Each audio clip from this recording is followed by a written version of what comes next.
आज मैं फिर से आपके सामने एक और नया टॉपिक लेके आई हूँ, वो है verbs and kinds of verb.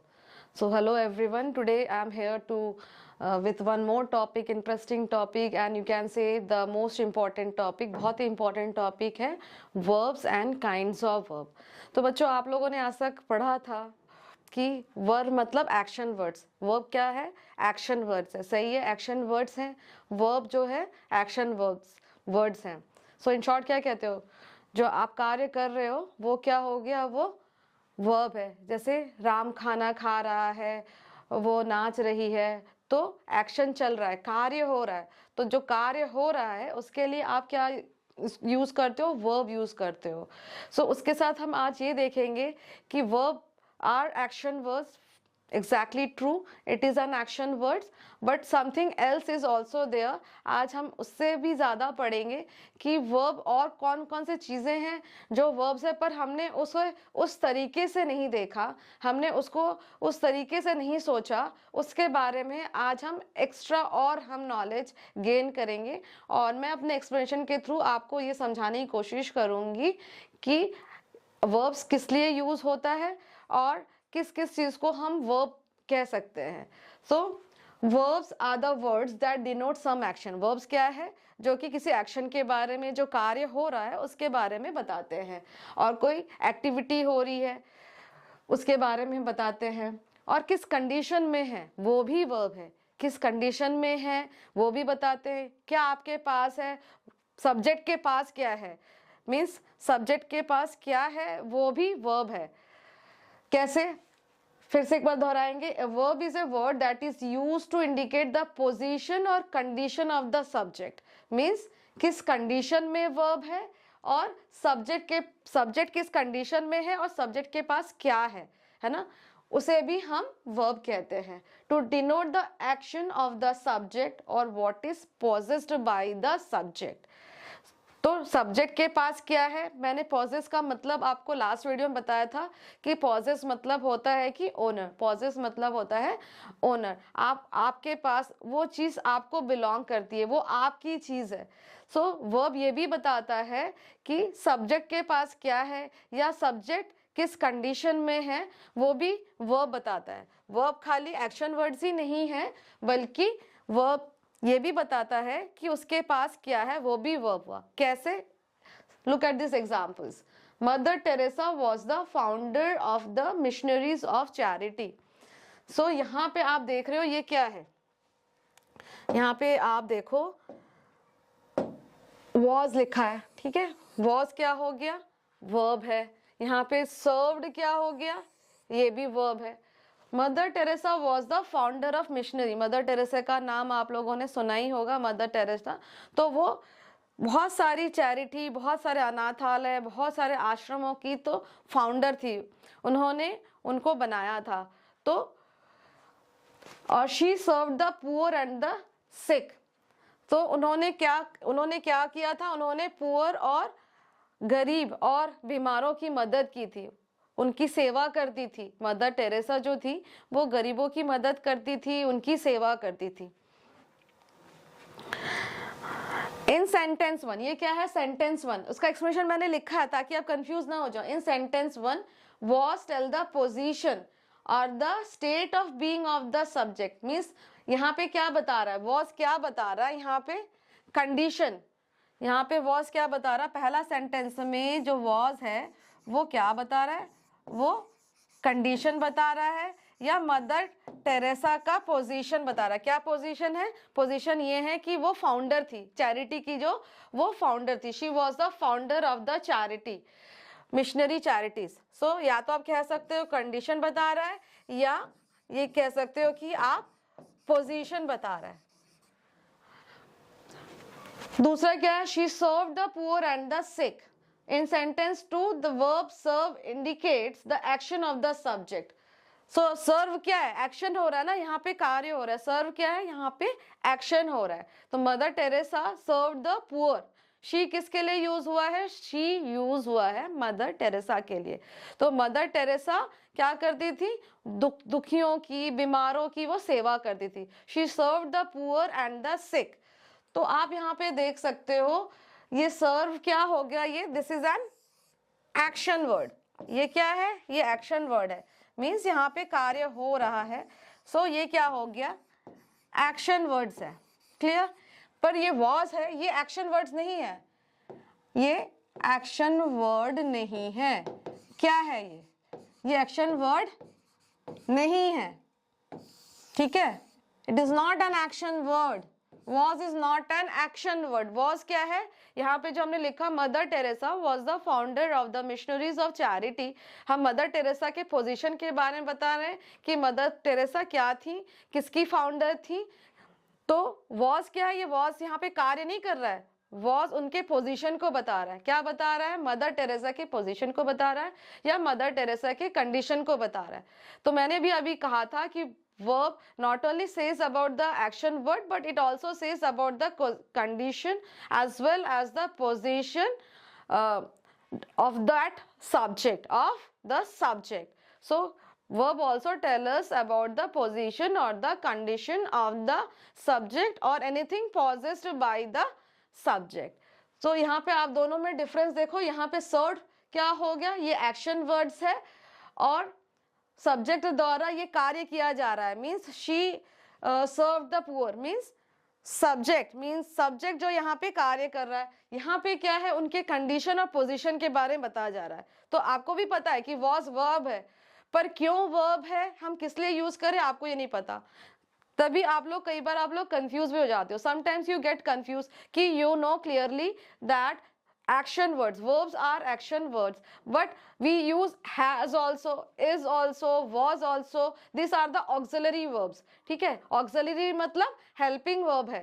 तो हमें पता है कि helping verb है या और auxiliary verb भी आप कह सकते हो वो है, पर हम क्यों है ये हमें नहीं पता। तो इसलिए है क्योंकि verb खाली एक्शन के बारे में ही नहीं बताता। verbs not only tell us about the action, वो क्या बताता है, उसके कंडीशन के बारे में बताता है। कंडीशन मतलब उसकी स्थिति के बारे में बताता है और किस स्थान पे है वो बताता है। So it not only tell us about the action of the subject, action done by the subject, but it also tell us about the position of the subject और the condition of the subject. ठीक हो गया। यहाँ पे कुछ और example है, हम लोग सॉल्व करेंगे ताकि आपको और समझ में आ जाए। Neha ran to the counter and bought the ticket. So ये क्या हो गया यहाँ पे ये क्या हो गया आपका, Neha ran to the counter and bought the tickets. Neha ran to the counter and bought the tickets. तो बॉट क्या हो गया यहाँ पे, एक्शन वर्ड्स हो गया। वॉट क्या हो गया, वॉट यहाँ पे एक्शन वर्ड्स हो गए। ठीक है, Neha ran to the counter and bought the tickets. So ran भी क्या हो गया, रैन भी एक्शन वर्ड हो गया, दौड़ रही है वो भी एक्शन वर्ड हो गया।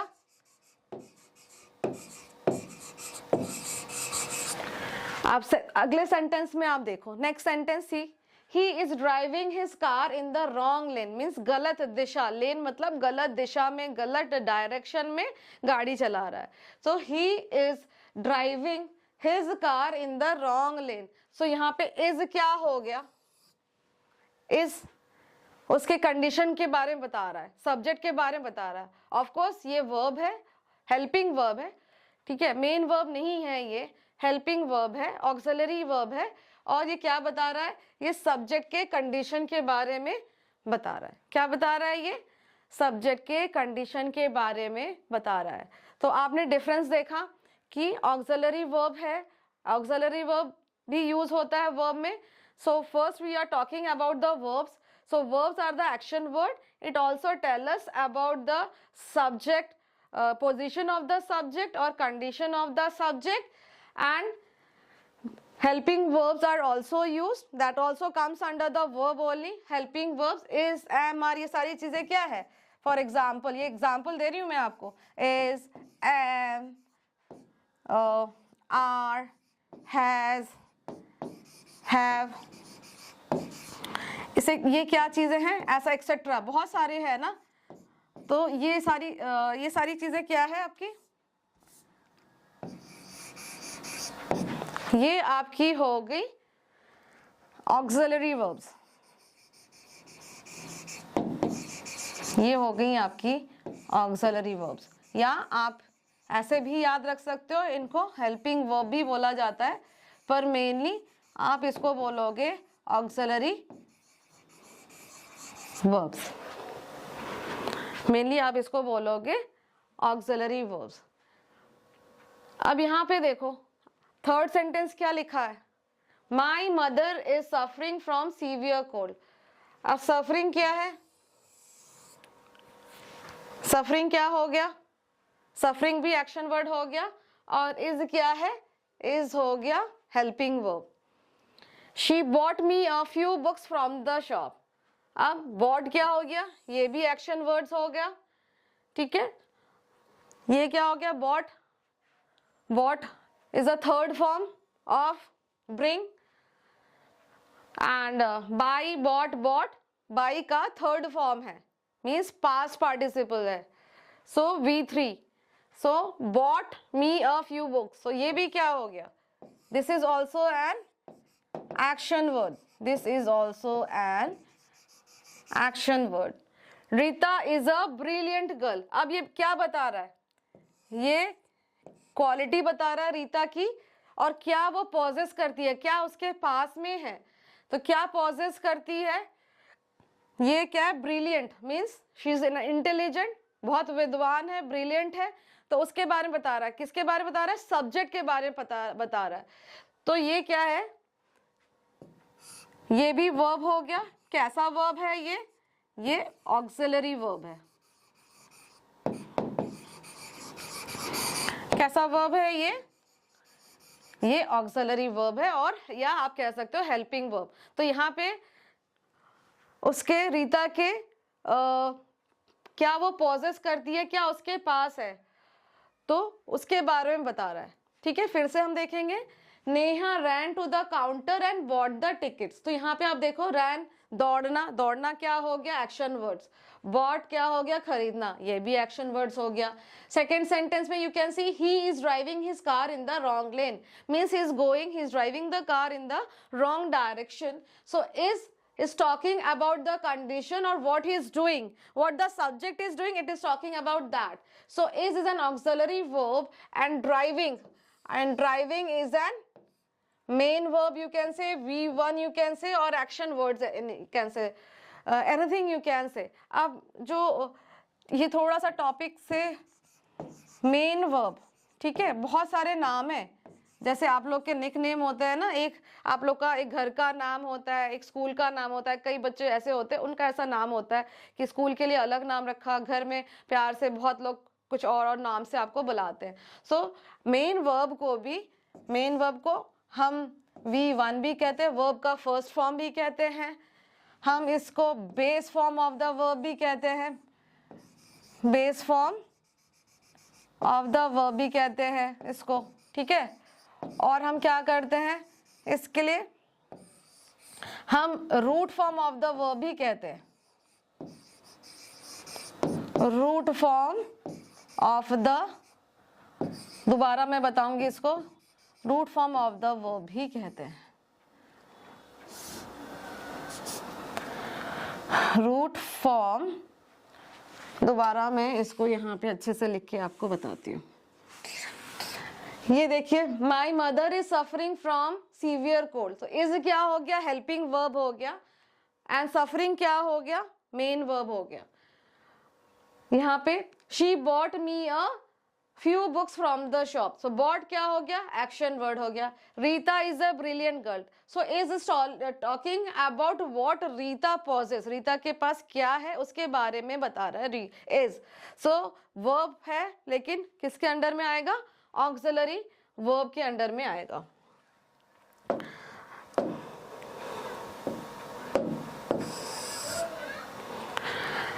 अब मैं आपको यहाँ पे दोबारा मैं बताऊंगी मेन वर्ब को किस किस नाम से बोला जाता है। मेन वर्ब को वर्ब का फर्स्ट फॉर्म या V1, root form of the verb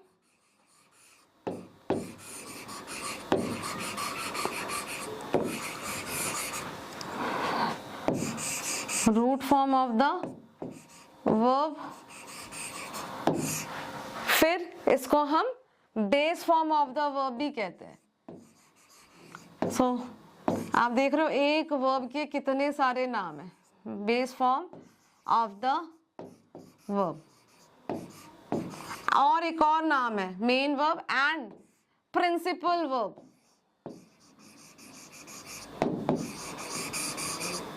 Principal verb. So don't get confused, beta. When in the question it is asked in place of main verb, it is a written principal verb. So please don't get confused. कभी आप लोग confuse मत होना, क्योंकि main verb की जगह V1 भी लिखा जा सकता है, root form of the verb कहा जा सकता है, base form of the verb कहा जा सकता है, या principal verb भी कहा जा सकता है। Mostly क्या होता है, यूज होता है क्वेश्चन में जब पूछा जाता है आपसे, तो मेन वर्ब या प्रिंसिपल वर्ब पूछा जाता है। वो चीज़ हम प्रिंसिपल वर्ब भी एक्सप्लेन करूंगी बाद के टॉपिक में। अभी आई होप यहाँ तक जितना आपको एग्जाम्पल के साथ बताया वो आपको क्लियर हो गया। Now kinds of verbs, transitive verb, intransitive verb, ये क्या incomplete verb of incomplete prediction कहते हैं इसको, वर्ब ऑफ इनकम्प्लीट प्रेडिक्शन। हर एक टॉपिक के बारे में मैं बताऊंगी आप लोगों को।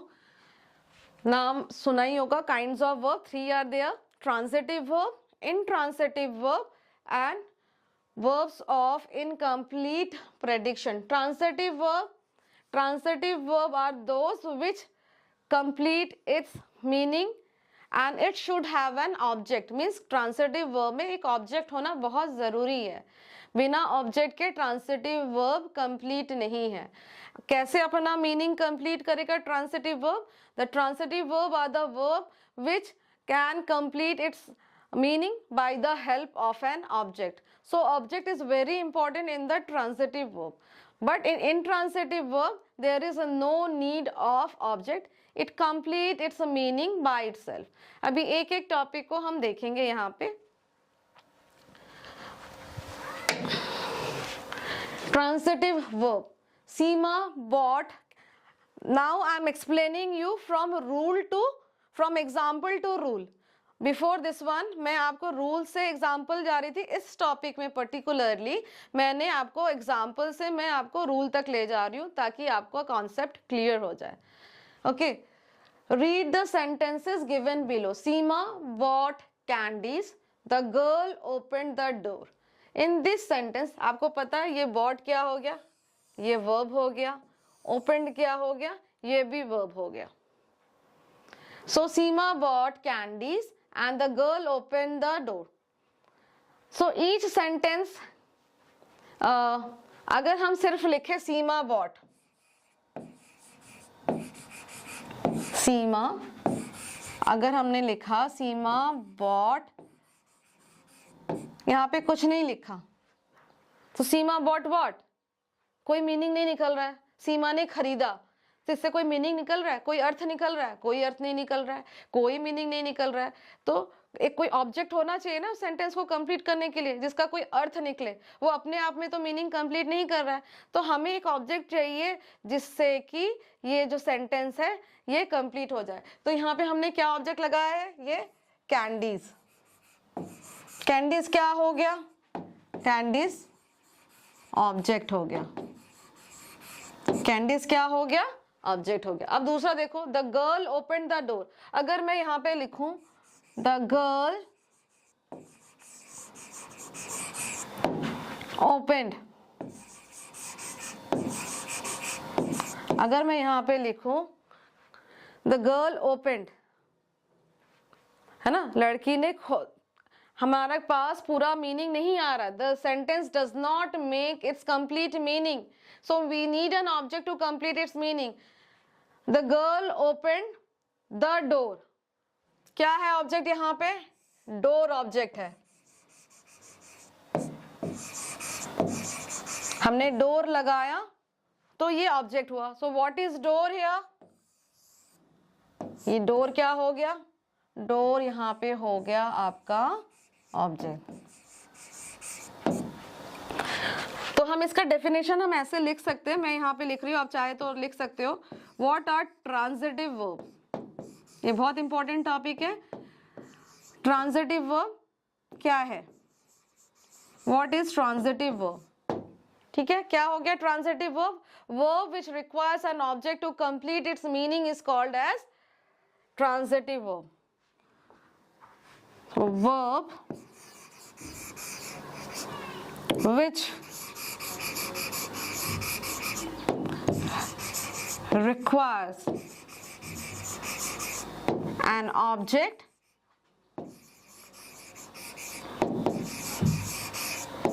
to complete its meaning.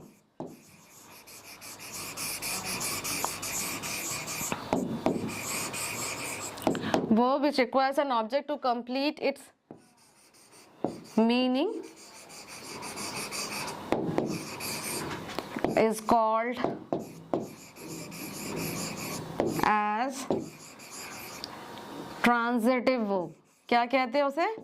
Transitive verb. Means transitive verb के लिए एक ऑब्जेक्ट होना जरूरी है ना। Transitive verb requires an object to complete its meaning is called as transitive verb. ठीक है, समझ में आया? नहीं समझ में आया दोबारा बता रही हूँ। For example he brought, so he brought, उसके आगे कुछ नहीं है, ठीक है। ही ब्रॉट बुक्स, तो अब बुक्स लगा दिया, बुक्स क्या हो गया? ऑब्जेक्ट हो गया। बुक्स क्या हो गया? ऑब्जेक्ट हो गया। अब हमारा सेंटेंस कंप्लीट है। He brought books, then he is singing in the park, तो पार्क क्या हो गया? Park object. He is singing in the, कुछ नहीं है तो सेंटेंस कंप्लीट है नहीं है, तो ये क्या हो गया? ये ट्रांजिटिव वर्ब नहीं है।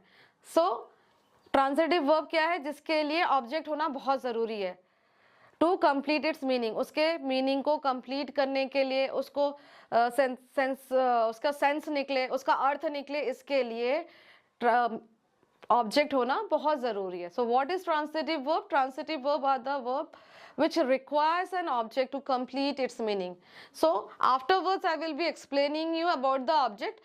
Object भी दो तरह के होते हैं, वो भी मैं बाद में बताऊंगी, क्योंकि you will get confused और you क्वेश्चन आपके दिमाग में आ सकता है कि अब ऑब्जेक्ट क्या है। So object usually talks about the things, things के बारे में बताता है। Object usually talks about the thing. So how to identify the object, that also we will see in the coming episode. A verb which requires an object to complete its meaning is called transitive verb. अभी मैंने explain किया, a verb is verb which requires an object to complete its meaning is called as transitive verb. He asked question, he offered food to the beggar. In the above sentence, asked and offered are verb, but they require an object to complete its meaning. The object answers the question what. The action asked by the subject passes directly to the object. ठीक है, आपको अभी थोड़ा confuse हो गए होंगे आप लोग। सो आपको ये याद रखना है कि बेगर क्या हो गया? बेगर इज अ पर्सन। ठीक है, हम अभी डायरेक्ट और इनडायरेक्ट ऑब्जेक्ट में नहीं जा रहे हैं। ओके, ही ऑफर्ड फूड, ऑफर्ड क्या है? ये वर्ब है। What is offered? ऑफर्ड यहाँ पे क्या है बच्चे? ऑफर्ड वर्ब है। he offered food. What did he offered? Offered food.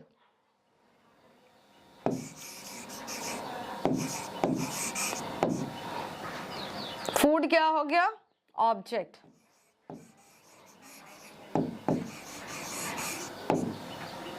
Food क्या हो गया? ऑब्जेक्ट। ही उसने क्वेश्चन पूछा। अब ये देखो, ये वाला सेंटेंस इनकम्प्लीट है। He asked a question, so he asked a question, so उसने क्वेश्चन पूछा। So object is not there, so it is not a transitive verb. It is not a transitive verb because the object is not there. Okay, object is not there, so it is not a transitive verb. Read the sentences where the transitive verbs are underlined. She kept the money carefully. अब ये क्या है? क्योंकि हमने अभी समझा था कि ट्रांजिटिव वर्ब में ऑब्जेक्ट होना बहुत जरूरी है। ठीक है, अब यहाँ पे वर्ब अंडरलाइन है। वर्ब कैसा है, ट्रांजिटिव है कि नहीं है, वो हम कैसे समझेंगे, ये देख के कि उसमें ऑब्जेक्ट है कि नहीं। कैसे पता चलेगा बच्चे कि उसमें ऑब्जेक्ट है कि नहीं, हम पहले फाइंड आउट करेंगे कि उसमें ऑब्जेक्ट है कि नहीं है। सो शी केप्ट, अब केप्ट हमें पता है क्या है, केप्ट वर्ब है। ठीक है, केप्ट क्या है, वर्ब है, हमें पता है केप्ट वर्ब है, वर्ब केप्ट है। यहाँ पे वर्ब क्या है, kept. She kept the money carefully, यहाँ पे क्या, ये क्या हो गया, केप्ट क्या हो गया, वर्ब। मनी क्या है, मनी क्या हो गया, ये ऑब्जेक्ट हो गया। इट मीन्स कि सेंटेंस के पास ऑब्जेक्ट है, इसलिए ये सेंटेंस क्या हो गया, this sentence is a transitive verb because it has an object to complete its meaning. Transitive verb क्यों हो गया, क्योंकि इसके पास ऑब्जेक्ट है अपना मीनिंग कंप्लीट करने के लिए। तो ये क्या हो गया, ये सेंटेंस ट्रांजिटिव वर्ब हो गया। Second sentence, you see the little boy is flying a kite. So is flying is a verb, is flying is a verb, दो वी नो दैट, हमें पता है इज क्या हो गया, ये ऑक्सिलरी वर्ब हो गया। और हेल्पिंग वर्ब अभी बताया था मैंने आप लोगों को, just now I told you, auxiliary verb हो गया, फ्लाइंग हो गया, मेन वर्ब हो गया। ठीक है, अब kite, what is kite here, kite क्या है, काइट भी ऑब्जेक्ट है। काइट क्या है, ऑब्जेक्ट है। काइट क्या हो गया, ऑब्जेक्ट।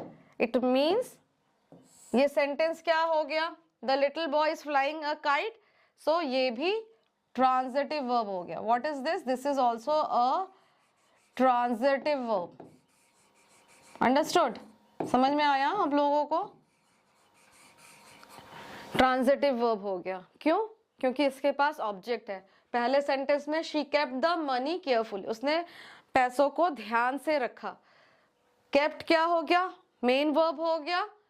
अब इसमें ऑब्जेक्ट क्या था, ऑब्जेक्ट मनी है।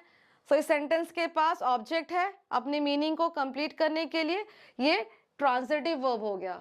The little boy is flying a kite, is क्या हो गया, ऑक्सिलरी वर्ब हो गया, फ्लाइंग वर्ब है। अब इसके पास ऑब्जेक्ट क्या है, काइट, पतंग। क्या ऑब्जेक्ट है, काइट, क्योंकि इस सेंटेंस के पास ऑब्जेक्ट है और पूरा अपना मीनिंग कंप्लीट कर रहा है। The sentence has an object to complete its meaning, so it is called as transitive verb. So this sentence, because it is having an object to complete its meaning, so this sentences will be called as a transitive verb. So one more time we will be revising transitive verb. Transitive verb are the verb which requires an object to complete its meaning. Transitive verb वो verb है जिनके पास अपना एक object होना चाहिए meaning को या अपने अर्थ को complete करने के लिए, पूरा करने के लिए। वो हो गए आपके transitive verb.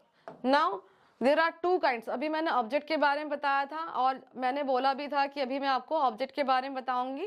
तो two kinds of objects are there, can see two kinds of object are there. First one is the direct object and the second one is the indirect object.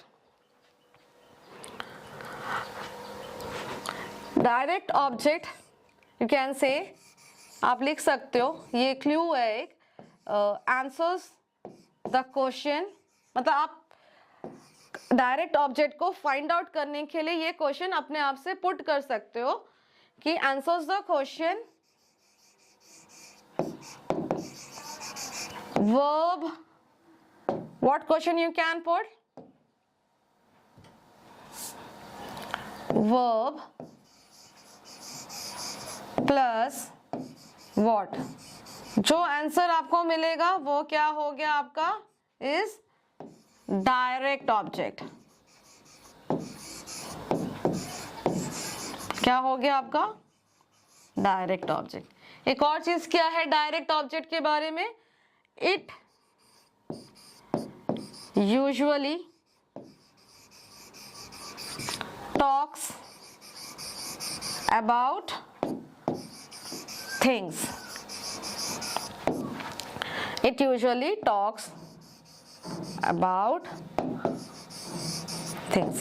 क्या बताता है ज्यादातर? वो चीजों के बारे में बताता है. डायरेक्ट ऑब्जेक्ट थिंग्स के बारे में बताता है. आप ये क्वेश्चन पुट करोगे वर्ब प्लस व्हाट, तो जो आंसर आपको निकल के आएगा वो होता है direct object. Okay, for example, she gave me a book. She gave me a book. Gave क्या है? Verb है. Gave क्या है? Verb है. तो हम यहाँ पे क्वेश्चन पूछेंगे कि लिखना नहीं है इस क्वेश्चन को, ये आपके हेल्प के लिए है. ये आपके लिए क्लू है कि आप कैसे फाइंड आउट करोगे कि डायरेक्ट ऑब्जेक्ट कौन सा है. आप कंफ्यूज हो सकते हो कि इनडायरेक्ट ऑब्जेक्ट कौन सा है, इनडायरेक्ट ऑब्जेक्ट कौन सा है, कैसे इसको हम आइडेंटिफाई करें कि कौन सा डायरेक्ट ऑब्जेक्ट है और कौन सा इनडायरेक्ट ऑब्जेक्ट है. ठीक है, so you might get confuse कि how to find out the direct object and how to find out the indirect object. So this clue can help you out to find out the direct object. So you will be asking question. क्या question पूछोगे? Gave आपको पता है verb है, सो gave मैंने यहाँ पे लिखा था, ये वाला यूज करोगे क्लू, ताकि आपको हेल्प हो जाए पूछने के लिए कि कौन सा डायरेक्ट ऑब्जेक्ट है.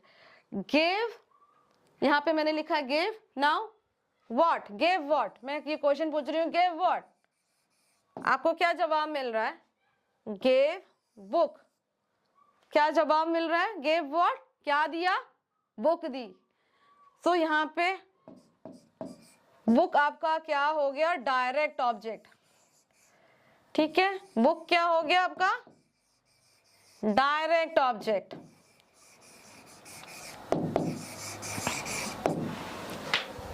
बुक क्या हो गया? डायरेक्ट ऑब्जेक्ट हो गया. समझ में आया? एक बार फिर से देखेंगे. Direct object answers the question verb plus what. किस क्वेश्चन का जवाब देता है? वर्ब प्लस व्हाट आप लगाओगे तो जो आपको आंसर मिलेगा वो है डायरेक्ट ऑब्जेक्ट, और ये ज्यादातर थिंग्स के बारे में बताता है. It usually talks about the things.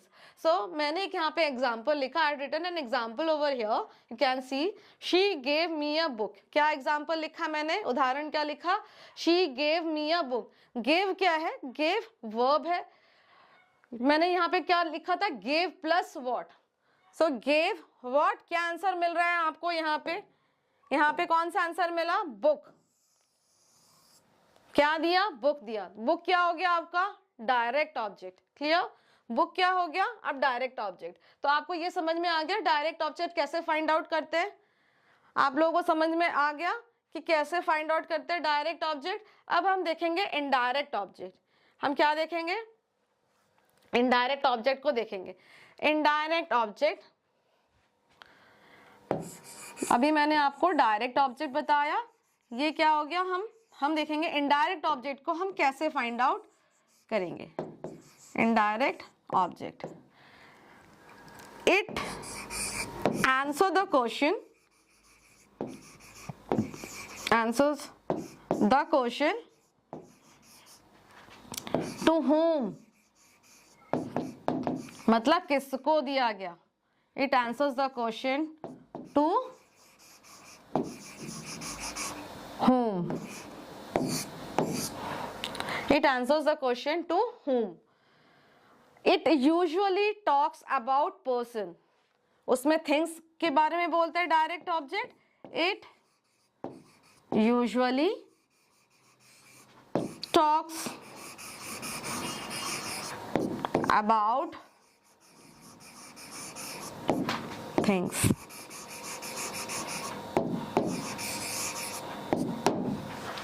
It usually talks about things. किसके बारे में बताता है? नहीं, ये थिंग्स के बारे में नहीं बताता है. डायरेक्ट ऑब्जेक्ट थिंग्स के बारे में बताता है. ये किसके बारे में बताता है?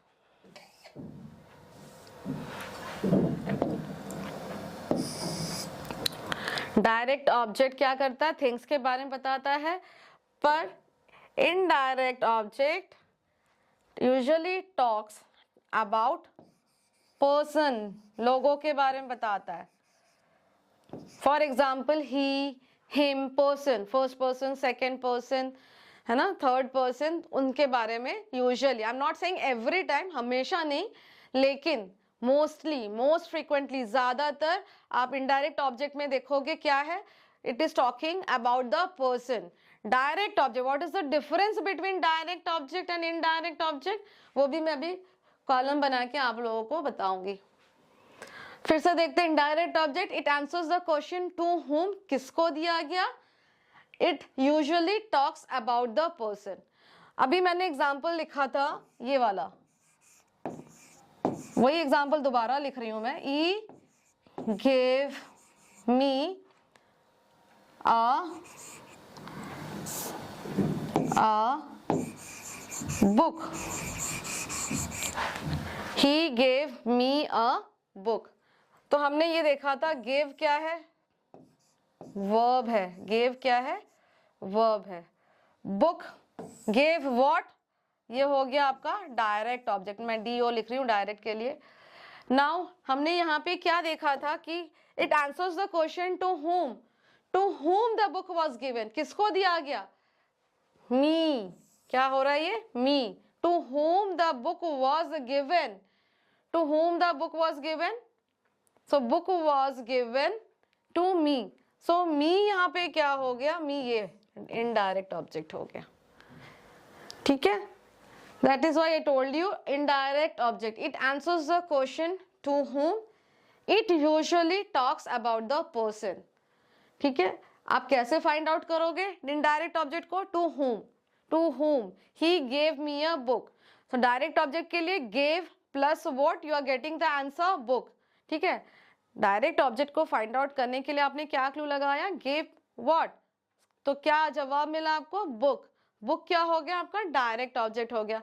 इनडायरेक्ट के लिए किसको दिया गया, to whom, it answers the question to whom, किसको दिया गया, मी, है ना, it is answering me. So me is the indirect object.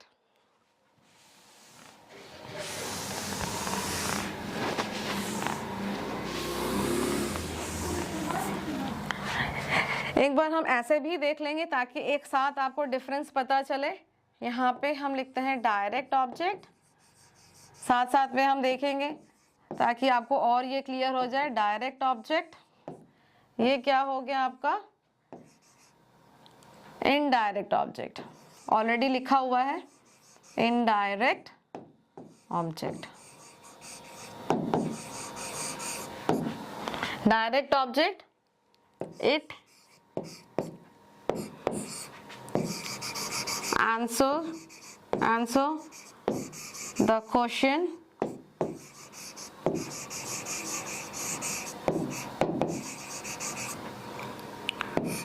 verb plus what is equal to direct object. It usually talk about the things. It usually talk about the things. अब यहाँ पे क्या हो गया, first one, it answers the question to whom.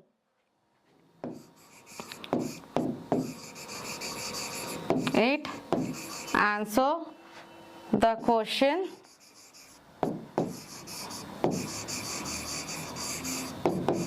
to whom.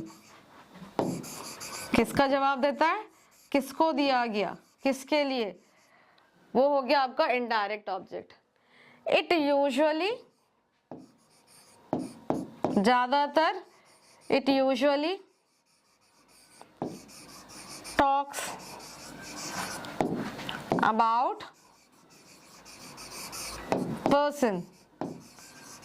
It usually talk about person. Example, my mother baked a cake for me. मेरी माँ ने मेरे लिए एक केक बनाया.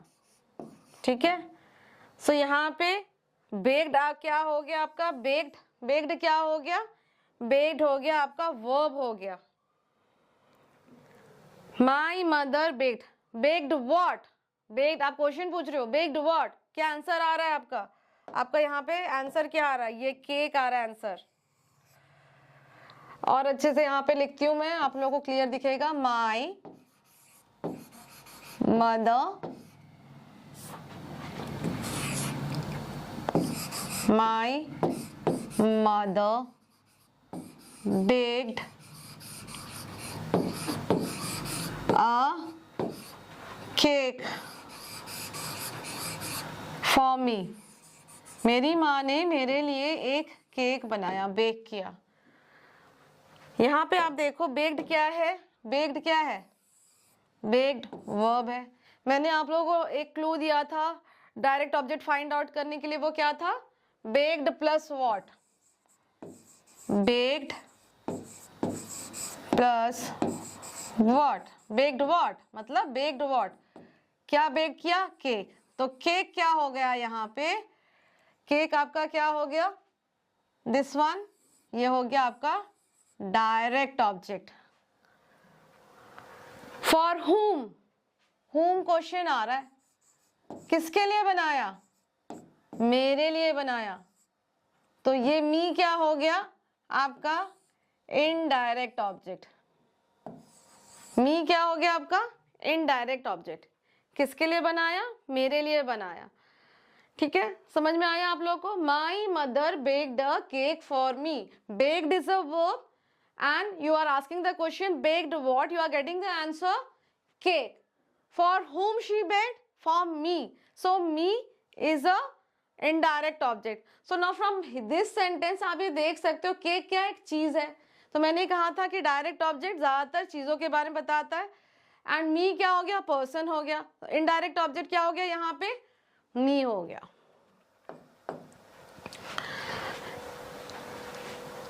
इनडायरेक्ट object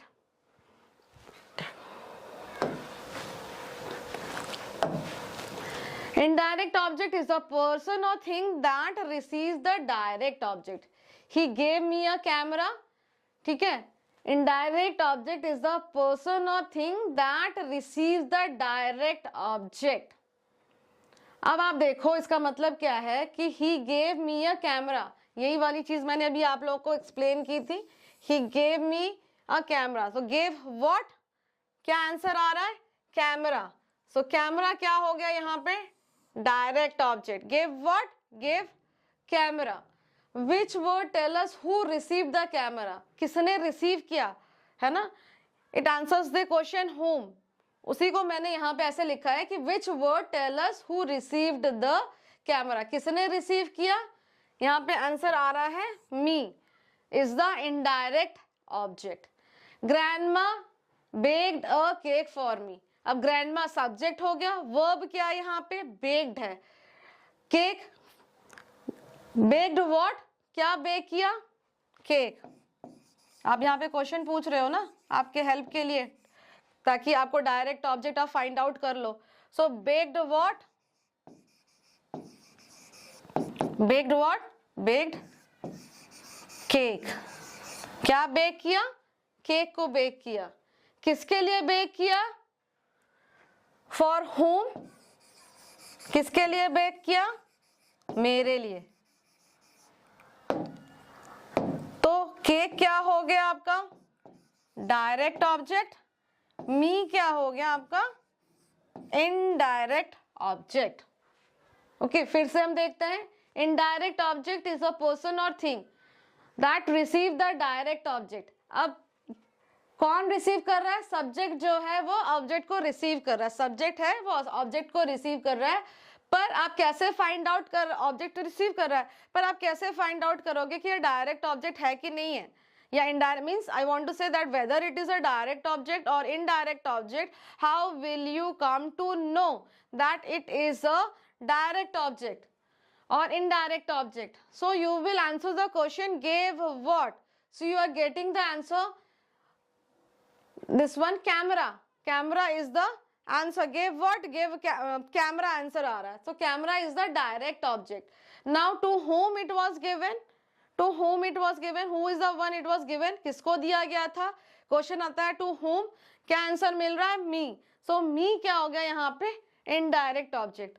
तो अभी तक हमने क्या देखा, ट्रांजिटिव वर्ब हमने पढ़ा, अभी हमने डिस्कस किया object, kinds of object. Kinds of object में कितने टाइप के काइंड्स ऑफ ऑब्जेक्ट होते हैं, डायरेक्ट ऑब्जेक्ट और इनडायरेक्ट ऑब्जेक्ट। सो डायरेक्ट ऑब्जेक्ट को कैसे आइडेंटिफाई करना है और इनडायरेक्ट ऑब्जेक्ट को कैसे आइडेंटिफाई करना है वो भी मैंने अभी आप लोग को एक्सप्लेन किया। Further we will proceed to the next one. Before proceeding to the next one, some more example we will be doing. थोड़े से एग्जाम्पल्स हम और फाइंड आउट करते हैं जिसमें ट्रांसिटिव वर्ब भी हो और डायरेक्ट ऑब्जेक्ट और indirect object. She bought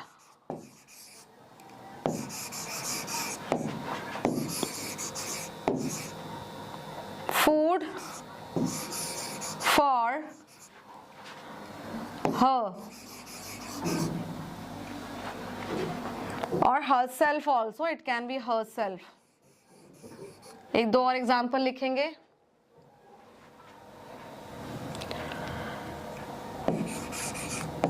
The child wants to buy fruits, child want to buy fruits। अब यहाँ पे वर्ब क्या है, यहाँ पे वर्ब क्या हो गया, ये क्या हो गया आपका, वर्ब हो गया।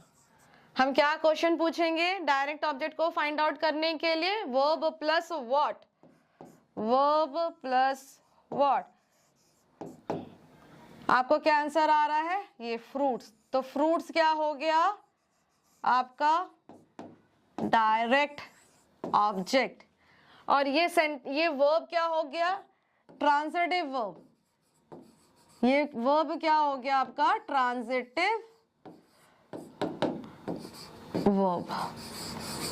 क्यों ट्रांजिटिव वर्ब हुआ, why it is a transitive verb, because it has an object। object क्या है, fruits, so it has an object to complete its meaning, so that why this is a transitive verb। it has an object to complete its meaning, that's why it is a transitive verb। second sentence you can see, she bought food for herself। so again I will be asking, bought what means what नहीं means ये क्या है, ये verb है, this is a verb, so that's why it written bought what, food।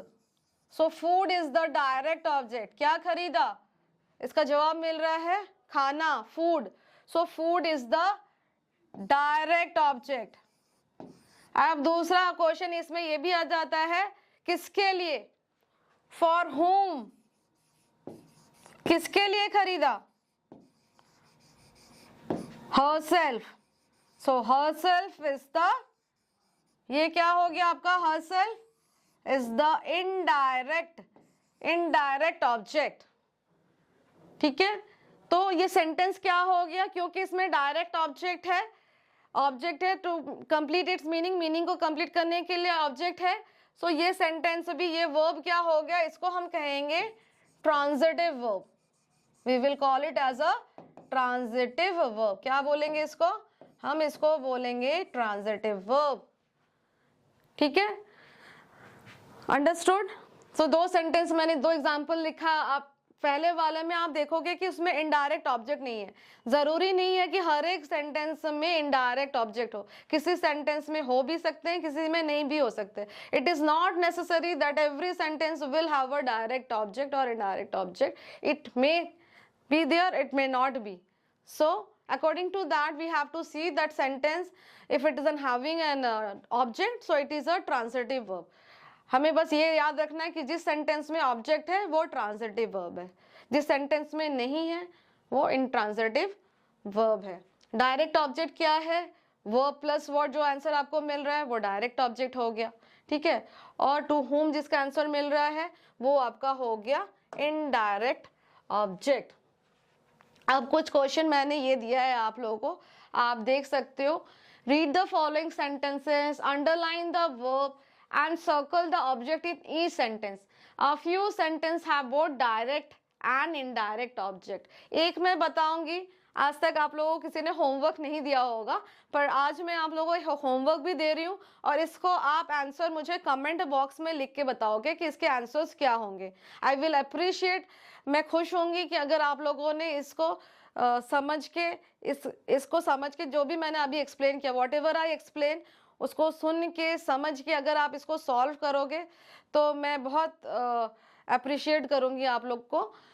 मैं बताऊंगी, उसके बाद आप कोशिश करना कि भले ही आप बड़े हो गए हो पर सबको होमवर्क देना चाहिए, क्योंकि इससे आप पता चलता है कि आपको कितना समझ में आया और कहाँ पे आपका डाउट रह गया। अगर कोई आपको डाउट रह गया है तो आप उसको कमेंट करके मुझसे पूछ सकते हो, मैं फिर से अगले वीडियो में उसको क्लियर करूँगी, उस डाउट को मैं लूँगी और फिर से एक्सप्लेन करूँगी।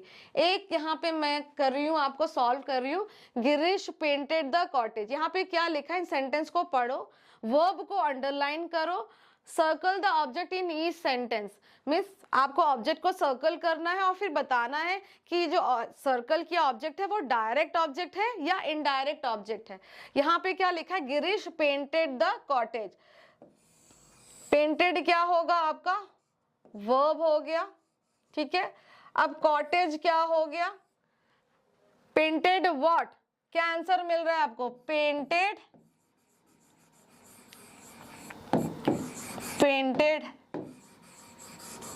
व्हाट, क्या पेंट किया, तो आंसर मिल रहा है कॉटेज। कॉटेज क्या हो गया आपका, डायरेक्ट ऑब्जेक्ट। कॉटेज क्या हो गया, ये आपका क्या हो गया, डायरेक्ट ऑब्जेक्ट। ये भी तो हमें बताना है कि वर्ब को अंडरलाइन करना है, ठीक है। वर्ब को आप यहाँ पे अंडरलाइन करोगे,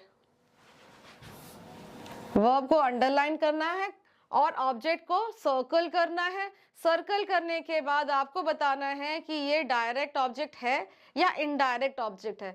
जो क्लू मैंने आपको बताया एक्सप्लेनेशन में, आपको समझ के फिर इसको आप सॉल्व करोगे। जहाँ पे भी आपका डाउट रह गया, जो क्वेश्चन नहीं आ रहा है, वो नंबरिंग के साथ आप मुझे कमेंट बॉक्स में लिखोगे, ताकि मैं उसको आपको एक्सप्लेन करूँ, और वो ऐसे क्यों किया गया, what is the reason, what would be the answer, वो मैं नेक्स्ट अपने वीडियो में मैं डिस्कस कर लूंगी। तो ये मैं आपके होमवर्क के लिए मैं छोड़ देती हूँ। Please do it and with honesty please do it. अब हम देखते हैं इंट्रांजिटिव वर्ब, हम समझेंगे इंट्रांजिटिव वर्ब को। इन द दो सेंटेंसेस मैंने लिखे यहाँ पे, the girl smiled and the eagle has landed. The girl smiled and the eagle has landed, वो लड़की जो मुस्कुराई, और then in the above sentence the verbs are smile and landed। यहाँ पे कौन सा verb है, ये दो verb है, ठीक है, smiled and landed। A verb that does not require an object to complete its meaning। हमने अभी transitive verb में पढ़ा था कि the verb which requires an object to complete its meaning is called as a transitive verb। पर intransitive इसका opposite है, it does not require an object to complete its meaning. उसे किसी ऑब्जेक्ट की जरूरत नहीं होती है, वो अपने आप में सेंटेंस कंप्लीट है। कैसे, शी स्माइल, तो स्माइल, शी क्राइड, ये क्या है, वो अपने आप में कंप्लीट है, इसे किसी ऑब्जेक्ट की जरूरत नहीं है अपने सेंटेंस को कंप्लीट करने के लिए, अपने अर्थ को पूरा कंप्लीट करने के लिए किसी और ऑब्जेक्ट की जरूरत नहीं है। A verb that does not require an object to complete its meaning is called as transitive verb। आप ये देख रहे हो द गर्ल स्माइल, यहाँ पे कोई ऑब्जेक्ट की जरूरत नहीं है, वो मुस्कुराई है ना, वो लड़की मुस्कुराई, तो यहाँ पे सेंटेंस मीनिंग कंप्लीट है, तो इसे किसी और के मीनिंग की जरूरत नहीं है। It does not require any object to complete its meaning, it completes its meaning by itself, it is completing its meaning by itself, it does not require any other verb to complete its, not require to complete its meaning is called as transitive verb. जिस verb को किसी object की ज़रूरत नहीं है अपने meaning को complete करने के लिए, उसे हम क्या कहेंगे? उसे हम कहेंगे intransitive verb. For example, she cried, he laughed. So you can see यहाँ पे इन दोनों सेंटेंस में नो ऑब्जेक्ट, यहाँ पे ऑब्जेक्ट नहीं है, ठीक है, and it does not require an object, and it does not require an object, it does not require an object to complete its meaning. इसे किसी complete its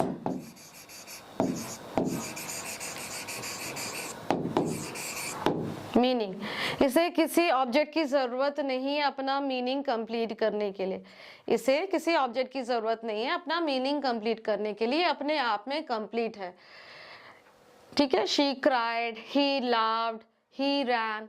So this sentence are complete by itself. It does not require any object to complete its meaning. ये अपने आप में ही वाक्य पूरा है, इसे कंप्लीट करने की जरूरत नहीं है. कुछ एग्जांपल्स देखते हैं. Underline the verb in the sentence and state whether they are transitive और इंट्रांजिटिव. अब आप दोनों डिफरेंस जान चुके हो ट्रांजिटिव और इंट्रांजिटिव में. ट्रांजिटिव वर्ब क्या हो गया, एक बार दोनों का हम डिफरेंस दोबारा हम देख लेंगे. एक एक पॉइंट बहुत इंपॉर्टेंट है बेटा, प्लीज ध्यान से देखना. ट्रांजिटिव वर्ब और यहाँ पे हो गया आपका इंट्रांजिटिव. दोनों का डिफरेंस मैं यहाँ पे लिख रही हूँ ताकि आप लोग को फिर से समझ में आ जाए. Transitive requires an object,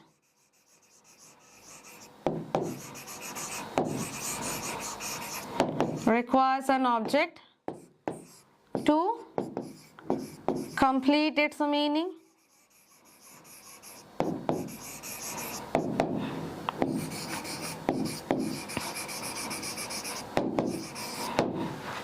Requires an object to complete its meaning. And intransitive verb does not require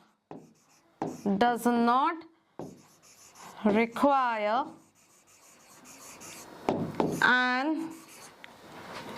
object to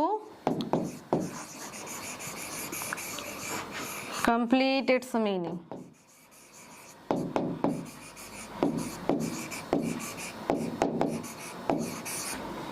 ठीक है. एग्जाम्पल हम लिखेंगे. He purchased some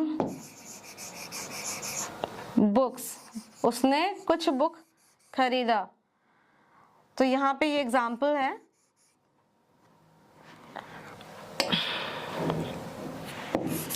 He purchased some books.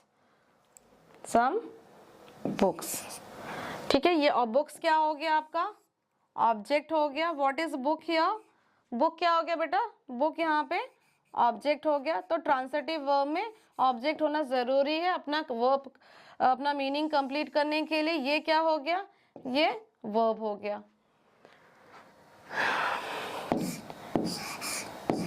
He laughed, तो ये क्या हो गया, कोई ऑब्जेक्ट नहीं है, तो इसको हम क्या कहेंगे, इंट्रांजिटिव वर्ब. कोई ऑब्जेक्ट नहीं है, ये अपने आप में कंप्लीट है. It does not require an object to complete its meaning. So ये इंट्रांजिटिव वर्ब हो गया. इसको हम कहते हैं जिसमें ऑब्जेक्ट होता है ना, जिसमें ऑब्जेक्ट होता है ट्रांजिटिव वर्ब, तो हम इसको हम लिखेंगे ट्रांजिटिव वर्ब. इसको हम क्या लिखेंगे, ट्रांजिटिव वर्ब. ठीक है, अब हम नेक्स्ट इसमें जाते हैं एक्सरसाइज में। The policeman caught the thieves. तो यहाँ पे हमें क्या करना है, हमें वर्ब को अंडरलाइन करना है और हमें बताना है कि ये ट्रांजिटिव है कि नहीं है, ट्रांजिटिव है या इंट्रांजिटिव है। तो ये कॉट क्या हो गया, सॉरी यहाँ पे आपको अंडरलाइन करना है, अंडरलाइन। तो कॉट क्या हो गया, वर्ब हो गया, थीव्स क्या हो गया, ऑब्जेक्ट हो गया। तो this sentence is a transitive. मैं टी लिख रही हूँ ट्रांजिटिव के लिए। The machine is not working. So यहाँ पे वर्किंग क्या हो गया, वर्किंग क्या हो गया, वर्ब हो गया, मशीन क्या हो गया, ऑब्जेक्ट हो गया। So this is also a transitive verb. The old lady helped the little boy. So help क्या हो गया, हेल्प भी ट्रांजिटिव वर्ब हो गया। Helped whom, so it is in, ये लिटिल बॉय यहाँ पे क्या हो गया, ये भी वर्ब है। अभी यहाँ पे आप ये आइडेंटिफाई नहीं कर रहे हैं कि this is a direct object और इनडायरेक्ट ऑब्जेक्ट, हम खाली यहाँ पे देख रहे हैं कि इसमें ऑब्जेक्ट है कि नहीं है। तो little boy we will consider it is an object, so it is a transitive verb. My aunt serve tea to the guest, this is also a verb, and the guest, so it is also having an object, so it is also a transitive verb. My cousin narrated a story, so this is also an object is there, so it is also a transitive verb. तो यहाँ पे सारे sentence ही क्या हो गए, transitive verb के हो गए, क्योंकि सब में एक ऑब्जेक्ट है। नाउ हमारा तीसरा टॉपिक है काइंड्स ऑफ वर्ब में। मैंने कहा था transitive, intransitive and verbs of incomplete prediction, जो मैंने स्टार्टिंग में इंट्रोडक्शन पार्ट में आप लोगों को बताया था। तीन kinds of verb, transitive, first one transitive, second was intransitive, और थर्ड वन था वर्ब ऑफ इनकम्प्लीट प्रेडिक्शन। क्या था, verb of incomplete prediction. So a verb और group of words that complete the sense of sentence is called the complement of the verb. complement, जैसे complement आप कह सकते हो, ये वर्ड आप फेमिलियर भी होगे, you might be familiar of this word compliment. Compliment मतलब जैसे आप किसी की तारीफ करते हो ना, तो compliment, he gave me a compliment for doing my work properly, means उसने मेरी तारीफ की क्योंकि मैंने अपना काम अच्छे से किया था। तो वर्ब ऑफ कॉम्प्लीमेंट भी होता है, उसमें दो तरह के होते हैं, सब्जेक्ट कॉम्प्लीमेंट और ऑब्जेक्ट कॉम्प्लीमेंट। ये किसके कैटेगरी के अंदर आता है, verb of incomplete prediction. So हम देखेंगे पहला, Neena is a friendly girl. Neena is, कितने तरीके के होते हैं, two types of their verb of incomplete prediction. First one is under this one subject complement, अभी मैंने आप लोगों को बताया सब्जेक्ट कॉम्प्लीमेंट होता है, और दूसरा होता है ऑब्जेक्ट कॉम्प्लीमेंट। दूसरा क्या है आपका, ऑब्जेक्ट कॉम्प्लीमेंट। ये किसके अंदर आता है, किस कैटेगरी के, स्टार्टिंग में हमने देखा था verbs of incomplete prediction, verbs of incomplete prediction, ये था टॉपिक, इसके अंदर ये आता है। कॉम्प्लीमेंट मतलब आप किसी की तारीफ करते हो, तो वो कॉम्प्लीमेंट वर्ड आपको पता होगा। इफ यू डोंट नो, तो that means if you are getting done a good job, so you are being appreciated by others, so that is a compliment, that is called as a compliment. So with an example to rule, अब फिर से हम example to rule जाएंगे। Neena is a friendly girl, तो नीना क्या है यहाँ पे, what is Neena here, Neena subject है। क्या है नीना, नीना सब्जेक्ट है। नीना कैसी लड़की है, बहुत मिलनसार लड़की है, बहुत फ्रेंडली है ना। तो here is a friendly, here a friendly girl tell about the subject of a sentence, किसके बारे में बता रही है, नीना के बारे में बता रही है। नीना कैसी लड़की है, फ्रेंडली गर्ल क्या है, सब्जेक्ट के बारे में बता रहा है। फ्रेंडली क्या है, फ्रेंडली गर्ल, ये नीना जो कि सब्जेक्ट है उसके बारे में बता रहा है। So this group of words will be called as subject complement. तो सब्जेक्ट कॉम्प्लीमेंट में एक वर्ड भी हो सकता है और ग्रुप ऑफ वर्ड भी हो सकता है, मीन्स एक वर्ड भी हम यूज कर सकते हैं, more than one word which is called as group of words. Complement की बात कर रहे हैं, सब्जेक्ट कॉम्प्लीमेंट में एक वर्ड भी हो सकता है और एक से ज्यादा भी हो सकता है। It can be of one, it can be more than one. You can say, in other words, you can say it can be a group of words which will be we call as a subject complement. Why subject complement? Because it is talking about the subject. Friendly girl, friendly, we are talking, who is friendly? The subject is friendly, means Nina is the subject. यहाँ पे नीना जो subject है, subject के बारे में बताया जा रहा है कि वो कैसी है, तो फ्रेंडली गर्ल है। कैसी है? फ्रेंडली गर्ल है। किसके बारे में बता रहे हैं हम? सब्जेक्ट के बारे में बता रहे हैं। तो ये हमारा फ्रेंडली गर्ल क्या हो गया? Subject complement. फ्रेंडली गर्ल क्या हो गया हमारा? Subject complement. Neena is a friendly girl. So friendly girl हम सब्जेक्ट के बारे में बता रहे हैं, तो सिंस हम सब्जेक्ट के बारे में बता रहे हैं, so this we called as a subject complement because we are talking about the subject. Friendly girl is referring to the subject. Since we are talking about the subject, so it is called as subject complement.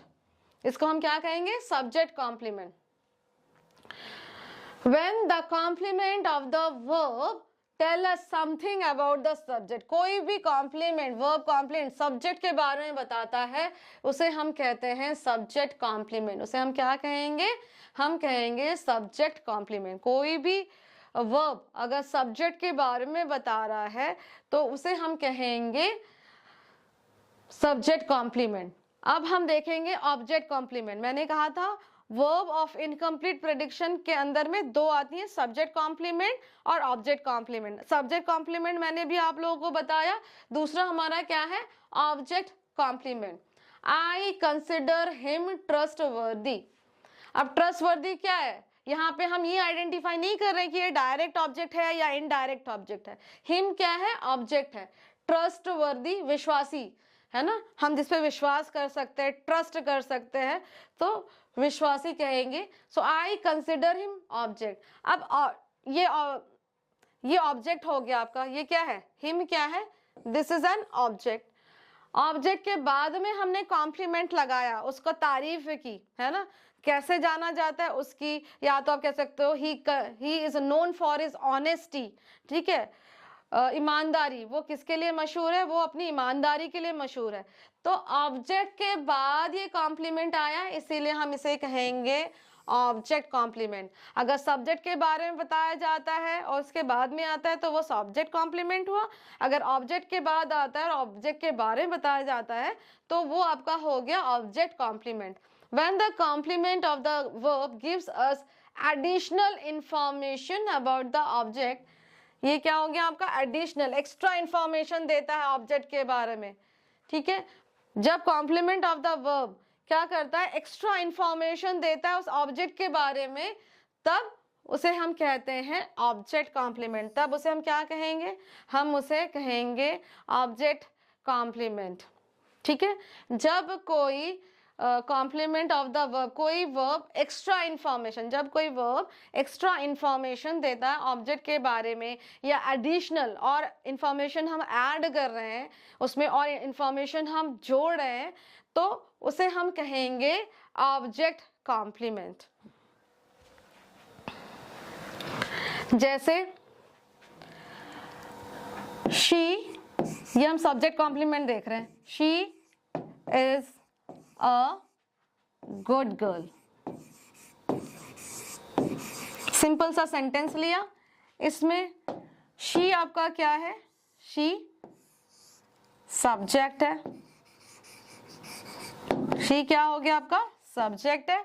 Good girl किसके good girl कौन है? Subject है। Subject के बारे में बता रहे हैं। सब्जेक्ट के बारे में या तो हम कहो कि इंफॉर्मेशन दे रहे हैं या कैसी है, सब्जेक्ट के बारे में बता रहे हैं, is referring to the subject this one. So ये क्या हो गया? क्योंकि सब्जेक्ट के बारे में बताया जा रहा है इसलिए ये हो गया सब्जेक्ट कॉम्प्लीमेंट।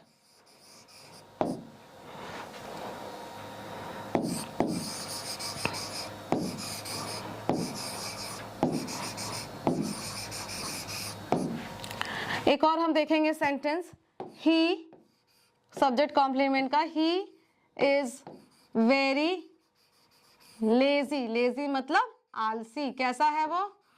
ही क्या हो गया यहाँ पे, ही क्या हो गया, ये हो गया आपका सब्जेक्ट हो गया, ठीक है, ही क्या हो गया, सब्जेक्ट हो गया।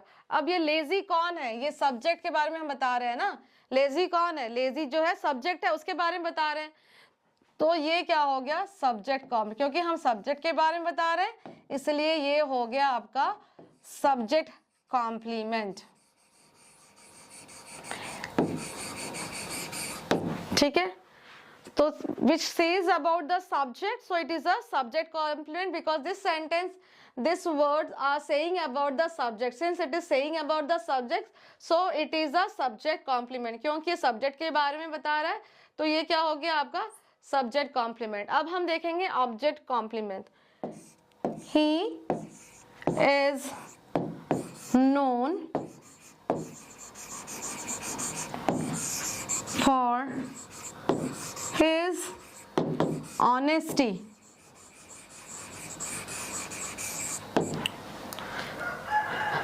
known क्या हो गया, verb हो गया, his क्या है यहाँ पे आपका, his क्या है, ये ऑब्जेक्ट हो गया, his है ऑब्जेक्ट। अब ऑब्जेक्ट के बारे में एक्स्ट्रा इंफॉर्मेशन दे रहा है ना, एडिशनल इंफॉर्मेशन,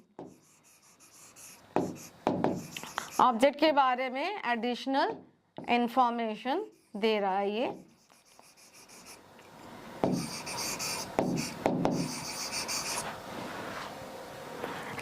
क्या हो गया, he is known for his honesty, object क्या है,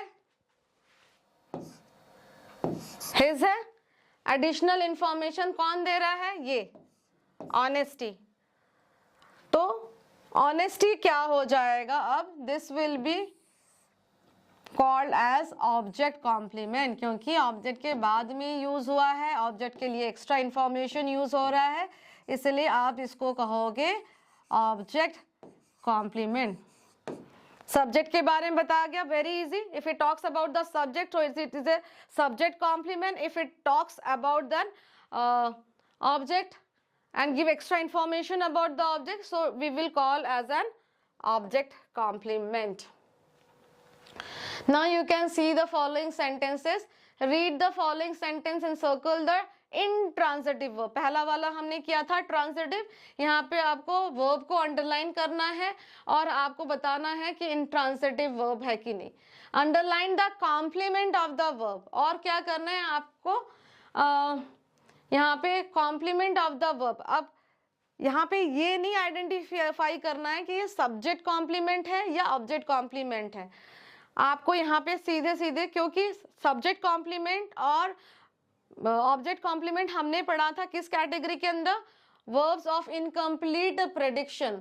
सो अंडरलाइन और you can say the complement of the verb, ठीक है, इधर you can say verb of incomplete prediction और आप उसको कह सकते हो कॉम्प्लीमेंट ऑफ द वर्ब। तो हमें यहाँ पे सब्जेक्ट कॉम्प्लीमेंट नहीं आइडेंटिफाई करना, ना तो हमें यहाँ पे ऑब्जेक्ट कॉम्प्लीमेंट आइडेंटिफाई करना, यहाँ पे हमें सिंपली लिखना है कॉम्प्लीमेंट ऑफ द वर्ब।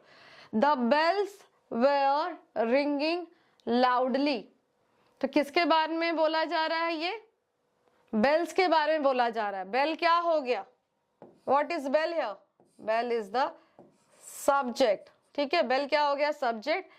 तो ये क्या हो गया, लाउडली क्या हो गया, कॉम्प्लीमेंट ऑफ द वर्ब, ठीक है, जो हमारा ये क्वेश्चन है वो हो गया ये complement, complement of the verb हो गया।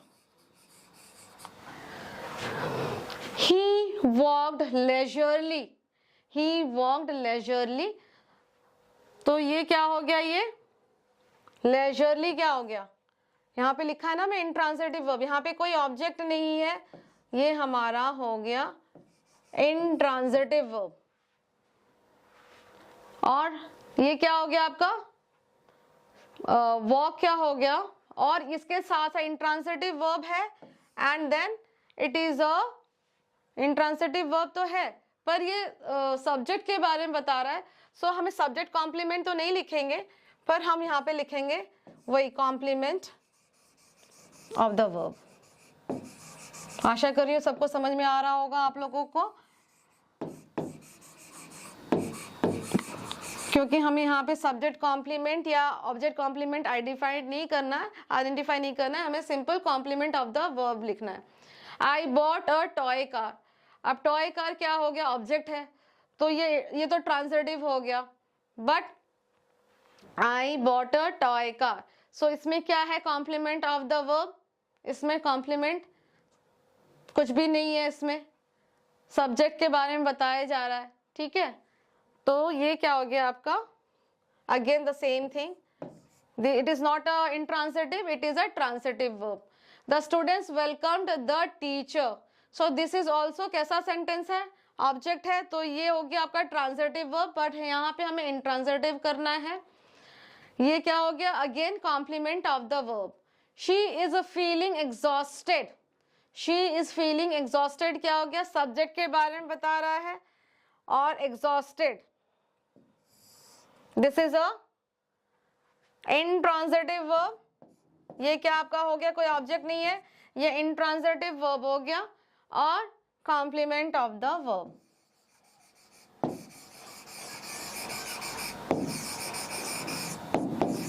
ये क्या हो गया आपका, कॉम्प्लीमेंट ऑफ द वर्ब। यहाँ पे क्या है, no complement of the verb, ठीक है, इसमें कोई कॉम्प्लीमेंट ऑफ द वर्ब नहीं है। शी इज फीलिंग एग्जॉस्टेड, ये इंट्रांसिटिव वर्ब है और कॉम्प्लीमेंट ऑफ द वर्ब है। अब आते हैं, जो मैंने आप लोग को अभी बताया था कि मेन वर्ब को प्रिंसिपल वर्ब भी कह सकते हैं, रूट वर्ब भी कह सकते हैं, वर्ब का फर्स्ट फॉर्म भी कह सकते हैं, base form of the verb भी कह सकते हैं। तो हम देखेंगे अभी कि मेन वर्ब क्या होता है और प्रिंसिपल वर्ब। अच्छा, प्रिंसिपल वर्ब में कई बार बच्चे कंफ्यूज हो जाते हैं और वो क्या लिखते हैं, स्पेलिंग PRINCIPL, ये मैंने बहुत बार बच्चों को लिखते हुए देखा है। नहीं, इस प्रिंसिपल का मतलब होता है रूल्स एंड रेगुलेशन, ठीक है, इस प्रिंसिपल का मतलब होता है रूल्स एंड रेगुलेशन। ये कई बार बच्चे लेटर में भी लिख देते PRINCIPLE, लेकिन इसका मतलब क्या होता है कि rules and regulation. Okay, coming to the topic, main verb or principal verb. Main verbs are the words like prepare, knock, eat, drink, run. We may add d, ed or ing at the end of such verbs to form a new verb. Main verb क्या होता है, जो first form of the verb होता है, उसमें हम क्या add कर देते हैं, हम ed अगर पास्ट टेंस में चेंज करना हो, V2 वर्ब के सेकेंड फॉर्म में चेंज करना हो तो हम d, ed लगा देते हैं। प्रेजेंट कंटिन्यूस में हो, कंटिन्यूस में चेंज करना है तो हम ing लगा देते हैं। जब हम उन वर्ब के पीछे, मेन वर्ब के पीछे हम कुछ लगा देते हैं, मीन्स कुछ means dt according to the sentence asked और क्वेश्चन आस्क्ड, हम उसको चेंज करते हैं उस फॉर्म में, तो वो एक नया वर्ब बन जाता है। प्रिंसिपल वर्ब में be change according to the words in the sentence. Bake कैसे चेंज हो सकता है, बेक्ड। सिंग कैसे चेंज हो सकता है, ing, ठीक है। इसके बेक क्या हो गया, ये आपका मेन वर्ब, ठीक है, बेक क्या हो गया, मेन वर्ब। यहाँ पे क्या हो गया, सिंग क्या हो गया आपका मेन वर्ब। जैसे कि आप लिखते हो ना इसको, कई बार आपने क्लास में पढ़ा होगा V1, V2 and V3, means ये प्रेजेंट टेंस हो गया, ये प्रेजेंट टेंस, ठीक है। ये V2 मतलब पास्ट टेंस हो गया, और V3 मतलब पास्ट पार्टिसिपल हो गया। V3 मतलब पास्ट पार्टिसिपल हो गया।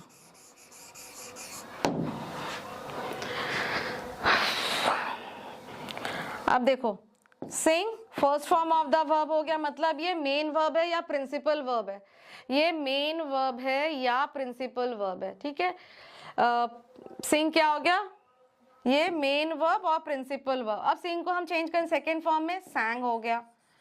अगर हम पास्ट पार्टिसिपल में चेंज करेंगे वो संग हो गया। ठीक है, तो यही कहा जा रहा है कि main verb are the verb like prepare, knock. अब इसके पीछे हम कुछ ऐड कर देंगे, अल्फाबेट ऐड कर देंगे तो उसका नया फॉर्म बन जाएगा। देन ऐसे ही हम और कुछ देखते हैं वर्ड। कुछ वर्ड जो हैं वो तीनों फॉर्म में चेंज होते हैं, तीनों फॉर्म में चेंज नहीं होते हैं, वो एक ही रहते हैं। फॉर एग्जाम्पल इसमें भी कई बार मिस्टेक्स करते हैं। कट मीन्स V1 वर्ब की सेकेंड फॉर्म और वर्ब की 3 फॉर्म। जो कॉमन मिस्टेक्स बच्चे करते हैं, कट तीनों फॉर्म में सेम ही रहते हैं, कई लोग इसको कटेड लिख देते हैं। Many students write cutted, no it is totally wrong. In all the 3 forms it will be same, in all the 3 forms it will be same. You won't be writing cutted. ऐसे ही इसको भी लिखते हैं putted, no it is put only, you won't change it, आप change नहीं करोगे, ठीक है। ये तीनों फॉर्म में रहते हैं। एक और चीज जो चेंज करते हैं वो भी मैं दिखा, मिस्टेक्स करते हैं मीन्स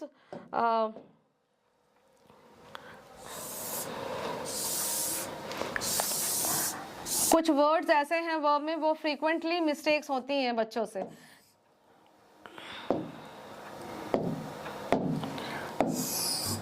जैसे लर्न, अब लर्न को अगर आपको चेंज करना है तो कई बच्चे ऐसे भी लिख देते हैं लर्नेड।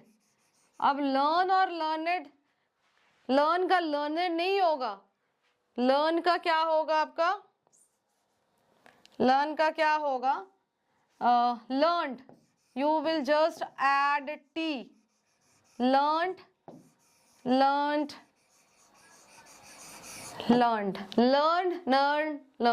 लर्नेड अगर आप लिख देते हो तो मतलब बहुत ज्ञानी। अब लर्न का ज्ञानी कैसे हो सकता है, नहीं हो सकता है ना। तो ये कॉमन मिस्टेक्स हैं जो होती हैं बच्चों से, वो मैंने आपको बताया। ऑक्सिलरी वर्ब मैंने स्टार्टिंग में ही बताया था, ऑक्सिलरी वर्ब्स और helping verbs. Help the main verb in a sentence, auxiliary verb, आप कंफ्यूज मत हो बच्चे। ऑक्सिलरी मतलब हेल्पिंग वर्ब, जो दूसरे वर्ब को हेल्प कर रहा है, वर्ड से आप समझ सकते हो। हेल्पिंग वर्ब, ऑक्सिलरी मतलब हेल्पिंग वर्ब, जो दूसरे वर्ब को हेल्प कर रहा है, जो दूसरे वर्ब को हेल्प कर रहा है, वो हो गया auxiliary verb. So help the main verb in a sentence, main verb को, जब हमने डिस्कस किया, प्रिंसिपल वर्ब को हेल्प करता है सेंटेंस में। Non modal verbs, non modal verbs ये है मोडाल ऑक्सिलरीज, मोडाल ऑक्सिलरीज भी कहते हैं। Do, have, be. Do you eat pears, नाशपाती, पेयर्स मतलब नाशपाती। अब यहाँ पे डू क्या हो गया, ये ऑक्सिलरी वर्ब हो गया। ईट क्या हो गया यहाँ पे, मेन वर्ब। डू मतलब यहाँ पे हेल्पिंग वर्ब हो गया। ईट क्या हो गया, यहाँ पे मेन वर्ब और प्रिंसिपल वर्ब। एक और एग्जाम्पल है यहाँ पे, आई हैड टोल्ड हर, आप लोगों को बता रही थी हेल्पिंग वर्ब्स। अभी हमने डिस्कस किया था हेल्पिंग वर्ब्स और ऑक्सिलरी वर्ब्स। ऑक्सिलरी वर्ब्स को हेल्पिंग वर्ब्स भी कहा जाता है, आप कंफ्यूज मत होना। Don't get confuse by looking at this word auxiliary verbs. Non modal verbs, auxiliary verb को नॉन मोडाल वर्ब भी कहा जाता है। डू यू ईट पेयर्स, तो हम इस एग्जाम्पल को अभी डिस्कस कर रहे हैं। डू यू ईट पेयर्स, क्या तुम पेयर्स खाते हो, मीन्स नाशपाती खाते हो। डू क्या हो गया, ऑक्सिलरी वर्ब हो गया। यहाँ पे मेन वर्ब क्या है, यहाँ पे मेन वर्ब, और या कह सकते हो principal verb. What is this, this is a, it is a main verb और you can call it as a principal verb. कुछ भी आप कह सकते हो, मेन वर्ब, और इसको प्रिंसिपल वर्ब भी कहा जा सकता है, ठीक है। Do you eat pairs. I had told her about the meeting. I had told her about the meeting. So यहाँ पे आप had क्या है, ये हो गया आपका auxiliary verbs. Had क्या हो गया आपका helping verb. और यहाँ पे told क्या हो गया आपका main verb. Told क्या हो गया main verb. तो अभी हमने ये पढ़ा था help the main verb in a sentence. तो auxiliary verb क्या करता है, auxiliary verb main verb को sentence में help करता है। तो यहाँ पे ये क्या है, ये auxiliary verb हो गया। ये told क्या है, यहाँ पे told आपका main verb हो गया। So what do the auxiliary verbs do? Auxiliary verb help the main verb in a sentence. So what are the example of auxiliary verbs you can say? Is, then was, were, ठीक है. We pronounce it as word, not where. हम pronounce कैसे करते हैं? बहुत लोग where where करते हैं, वेयर नहीं कहते हैं, pronounce word. So is, was, were, ऐसे बहुत सारे एग्जाम्पल्स है. हैज, हैव, हैड, ये सारे एग्जाम्पल्स हैं, एक्सेट्रा बहुत सारे ऐसे हैं, पर मैंने कुछ अभी लिखा है यहाँ पे. Is, was, were, were, has, have are the examples of the auxiliary verbs. किसके एग्जाम्पल्स हैं? ये ऑक्सिलरी वर्ब के एग्जाम्पल्स हैं. मोडाल वर्ब, जैसे कि मोडाल वर्ब्स के अंदर क्या आ जाते हैं? Shall, will, can, may. I shall go now. So go now क्या है? Go now, go is the main verb. ये क्या है? मेन वर्ब हो गया. शैल क्या हो गया यहाँ पे? मोडाल ऑक्सिलरीज और auxiliaries you can say. Can I see this book? See यहाँ पे क्या हो गया? ये हो गया मेन वर्ब. क्या हो गया आपका यहाँ पे? मेन वर्ब हो गया. और कैन क्या हो गया यहाँ पे? मोडाल हो गया, मोडाल ऑक्सिलरीज हो गया. ठीक है. एक चीज और मैं बताना चाहूंगी, कई बार ये चीज आती है, बी क्वेश्चन में आता है ना, फिल इन द ब्लैंक्स आता है और उसके साइड में ब्रैकेट में बी लिखा होता है. अगर वो प्रेजेंट टेंस की बात करता है, वो सेंटेंस प्रेजेंट टेंस की बात करता है और आपको ये लिखा जाता है कि बी का फॉर्म लिखो, तो प्रेजेंट टेंस में बी का फॉर्म क्या हो जाएगा? एंड पास्ट टेंस में क्या हो जाएगा? बी का फॉर्म.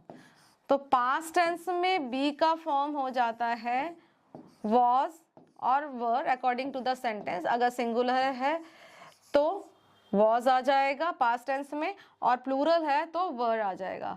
और यहाँ पे क्या आ जाता है? बीस का is, am, are, ये आ जाता है बी का form according to the sentence. All verb में क्या आ जाता है? शैल, विल, कैन, मे.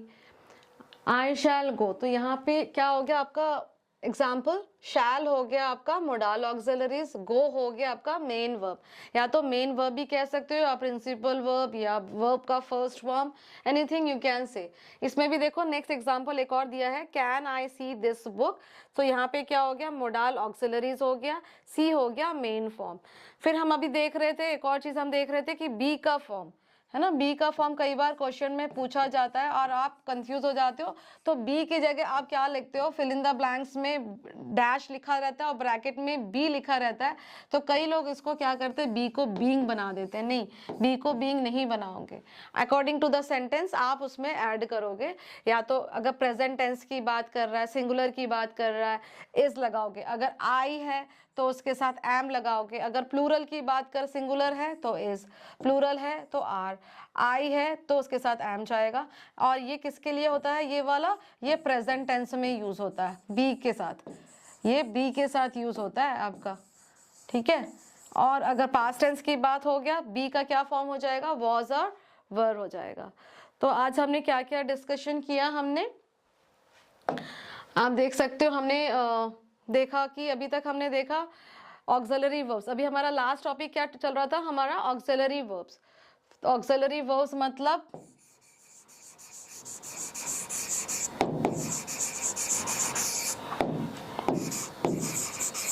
ये हमने शुरू किया था स्टार्टिंग में, हेल्पिंग वर्ब हमने शुरू किया था कि व्हाट आर वर्ब्स. तो मैंने कहा था कि verbs not only are the action words but it also tell us about the condition and the position of the subject. So she is going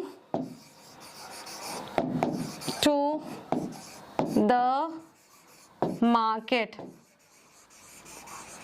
ठीक है. अब ये क्या हो गया? ये मेन वर्ब हो गया. इज यहाँ पे क्या हो गया? ये ऑक्सिलरी वर्ब हो गया या मेन हेल्पिंग वर्ब हो गया. ठीक है. ऑक्सिलरी वर्ब हो गया या हेल्पिंग वर्ब हो गया. गोइंग क्या हुआ? गोइंग आपका मेन वर्ब हो गया. ठीक है. तो अभी तक हमने क्या देखा? हमने स्टार्टिंग से देखा, वर्ब देखा कि वर्ब क्या होता है. Not only the action verb but also what does the verb subject possess और the condition of the subject. फिर हमने kinds of verb पढ़ा, transitive, intransitive and verb of incomplete prediction, या आप कह सकते हो कॉम्प्लीमेंट ऑफ द वर्ब.